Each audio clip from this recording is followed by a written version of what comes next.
siram kaji ini ya, siram kaji ini benar-benar untuk memanaskan gitu ya. Karena jadi proses panas itu harus dan wajib gitu ya. Karena kalau tidak panas tidak menghasilkan energi. Maka siram kaji ini adalah alat ukur memanaskan. Maka Bapak Ibu jangan kaget kalau misalnya ada ilmu yang turun itu hawanya panas. Kita kadang merasa terbakar. Nah itu jangan kaget. Maka bagaimana agar panas ini menjadi energi? Ya kita harus memposisikan sebagai sebuah mesin sistem gitu ya. Sehingga panas itu akan mendorong kita menjadi sebuah sistem. Tapi jangan sampai kita menjadi kayunya, arangnya, nanti kalau arang ya habislah, dibuang gitu kan. Justru kita dengan turunnya ilmu ini, sehingga ilmu ini panas, membakar, sehingga kita itu udah mempersiapkan, sehingga si panas itu akan mendorong kita. Jadi bukan kita jadi kayunya, sehingga kalau kayunya ya kita kebakar, ya kita habis jadi arang, udah. Jadi arang habis besi binasa. Itulah kalau kita benar-benar menerima ilmu itu baper gitu.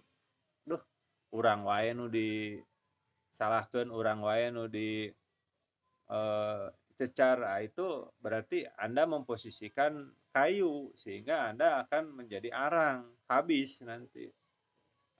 Maka kita harus melihatnya pas ilmu turun, hawa teh panas, tapi kita udah mempersiapkan diri dengan sistemnya sehingga pas panas ini benar-benar mendorong kita.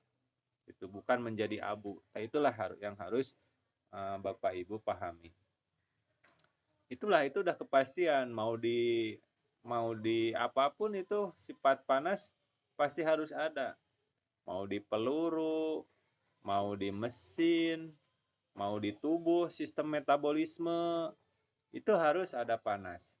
Ya, itulah jadi kepastian dari Allah. Maka kalau nerima ilmu pasti ada rasa panas, itu adalah suatu keharusan. Ingat, kita jangan jadi kayu yang terbakar oleh api itu. Jadi jangan kita baper, merasa oh ilmu eta teh nuduh wae ka urang misalnya. Jangan begitu, tapi harus menjadi sistem yang siap menerima panas, sehingga panas itu mendorong kita untuk menjadi yang lebih baik. Itulah mengenai siram kaji. Nah, jadi Bapak Ibu, kita ini benar-benar harus memposisikan sebagai pembisnis yang handal ya. Jadi kita itu harus memposisikan pembisnis ya. Kenapa harus memposisikan pembisnis? Agar kita benar-benar sistem bermain, sistem usaha kita ini benar-benar mencari keuntungan yang sebesar-besarnya. Ya. Jadi kenapa kita harus menyebut diri kita pembisnis? Agar benar-benar apa yang kita lakukan ini mendapatkan keuntungan yang sebesar-besarnya. Itu. Terus atau kan cenah kudu beramal, kudu apa? Itu nggak usah dibicarakan lagi. Itu mah udah jadi prinsip, jadi nggak usah dibahas, nggak usah dibentur-benturkan. Itulah antara ilmu ini dengan ilmu bisnis dengan ilmu kebaikan, jangan dibentur-benturkan. Justru bagaimana caranya dengan kita bisnis yang serius, kita punya uang, sehingga sistem kan udah tersedia. Sekarang gini, yang disebut Islam itu kan harus memenuhi 5. yang terlihat, yang terakhir, yang itu kan ada istilah sistem zakat ya, sistem zakat. Ada zakat, terus ada naik haji. Berarti kalau disebut Islam itu harus bisa ngelakuin zakat dan harus bisa naik haji. Coba, itu pakai uang nggak kira-kira? Hmm. Nah, jadi Allah mengajarkan kepada malaikat, malaikat terus mengajarkan lagi kepada rasul, rasul kepada sampai kepada kita. Menyuruh kaya itu. Mumin itu, muslim itu harus kaya. Maka ingat, jangan dibentur-benturkan cenah. Oh, mani segala tepi duit. Ah, itu sok dibentur-benturkan. Cilaka. Geus ayeuna mah fokus kumaha orang bisnis. Sehingga bagaimana kita mengatur kebaikan, kita udah membuat sebuah sistem. Ada raju, ada serbuk, seroy, serling, rucita, ruhina. Nah, makan sekarang ada tabungan, silahkan tabungan mau disimpan di masing-masing. Nanti kalau setelah UJK di titik masing-masing silahkan. Untuk apa?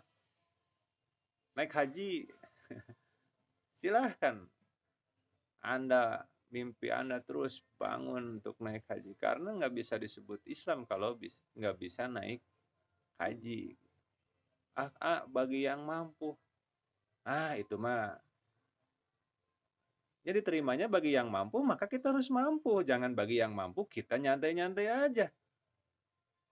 Zakat pun, ayo kita jadi mustahik yang berhak menerima zakat.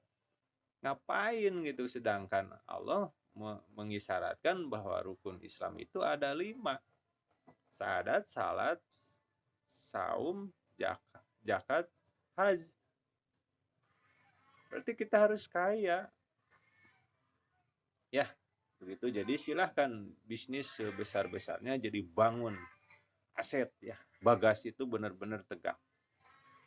Sekarang kekuatan tangan kita, misalnya Kang Tabib diisuk jedur, diisuk jeput, nepi ka lohor jedur, maghrib, nepi ka puting. Sakuat-kuatna misalnya bisa menghasilkan 1 juta sapoe. Itu udah kabuktian, sehingga itu jadikan kabar gembira. Mau nggak kamu punya penghasilan? Saya bisa sapoe 1 juta. Mau nggak kamu penghasilan sapoe 1 juta? Kumaha carana? Sok diajar ke saya. Saya diajarkan dengan syarat bagi hasil. Mau nggak? Gitu, Bib. Udah aja gitu. Pokoknya mah keberhasilan Anda, pencapaian Anda ini harus menjadi kabar gembira kepada yang lain. Jangan diungkep sendiri, tapi harus menjadi kabar gembira kepada orang lain. Untuk apa? Untuk membangun aset. Sehingga berbahagialah, misalnya Kang Tabib bisa mayar serbuk, seroy ke sini, Bu Kokon, Pak Haji itu harus berbahagia bisa membayar serbuk. Tah, itu jangan dijadikan, aing mani kudu mayar sampai irahannya mayar kasih Pak Tedi. Tah, jangan begitu. Kita ingat, apa yang diajarkan saya harus diikuti lagi. Seperti saya pertama mengajarkan bagaimana caranya ngebekam, bagaimana caranya refleksi. Tah, sekarang saya ngebangun bagaimana caranya ngebangun aset. Lain sampai iraha orang mereka patedi lain berpikir begitu, tapi wah, orang kudu siga patedi. Engke mah ngumpul di Kang Tabib, mayar serbu Kang Tabib, tak engke mah Bu Kokon ge kudu aya ngajieun kumpulan deui komunitas ke barayar ka Bu Kokon ke setor ka Kang Tabib setor ka pusat, ngalir terus engke.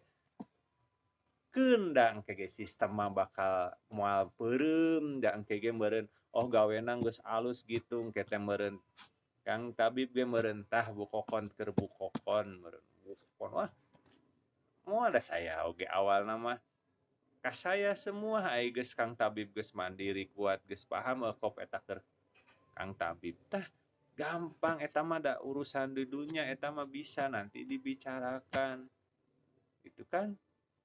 Terus komo engke lamun ngabangun asetna dina sistem tiena, wah eta geus. Jadi sekarang itu setiap keberhasilan kita, kita bagikan ke yang lain, jadikan kabar gembira bahwa saya bisa loh. Terus kenapa harus membangun komunitas? Satu, kenapa harus membangun komunitas? Karena kita disuruh oleh Allah diajarkan dina salat yaitu harus berjamaah.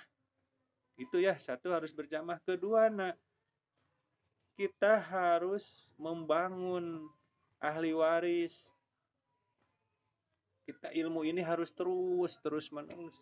Ketiganya yaitu kata assalamualaikum, kita itu harus saling kasih sayang, saling memakmurkan, saling menyelamatkan. Tadi itu saling tah dengan sistem serbuk saroya itu teh saling menyelamatkan gitu ya. Pokoknya masuk lakukan dulu, instruksi selanjutnya apa pahami lakukan, can berhasil lakukan deh. Seperti dulu disuruh bekam ya lakukan bekam, disuruh refleksi lakukan refleksi. Nah sekarang mulai ngembangun komunitas. Kang Tabib udah ada, sok Bu Kokon mulai. Kumaha cara, apakah kudu ngajak jelema? Bukan ngajak jelema, tapi tugasnya cuman nyampaikan kabar gembira. Aya nu ngeluh misalnya ek nginjem duit ka Bu Kokon ulah dipasihan artos. Kenapa kamu teh pinjam we uang? Untuk makan ini. Sekarang mah gini nih, kalau pinjam uang nanti juga habis. Mau nggak kamu kerja dengan saya bagi hasil gitu. Saya dengan tangan saya sambil nyase gini, saya bisa sehari sampai 300 bahkan 1 juta lamun di pool mah saya 1 juta bisa. Anda pasti bisa sama saya dilatih, tapi siap nggak bagi hasil? Tah gitu. Ya, silahkan dikondisikan. Jadi kita ini harus kaya. Jadi kita ini harus sebagai pembisnis. Jadi bagaimana mencari keuntungan sebesar-besarnya. Dari tangan kita bisa menghasilkan 1 juta sehari full misalnya. Tapi saya pengen penghasilannya sehari 5 juta. Bagaimana? Ya, harus membangun komunitas. Tanpa komunitas tidak bisa. Ya, itu makanya sistemnya ini kudu mulai ditegakkan.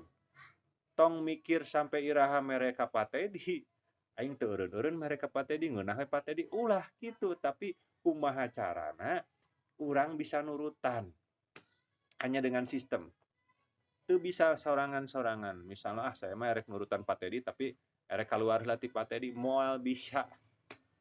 Karena nu tadi teh urang ngabangun ikatan janji menang ilmu, urang terus ngembangkeun saling.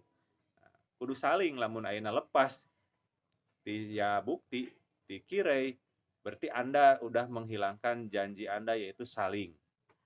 Ya, itu ya. Silakan ada yang ditanyakan. Saya nggak akan lama-lama soalnya udah ada tugas lagi. Saya rasa cukup ya. Nah, sok tinggal diterjemahkan.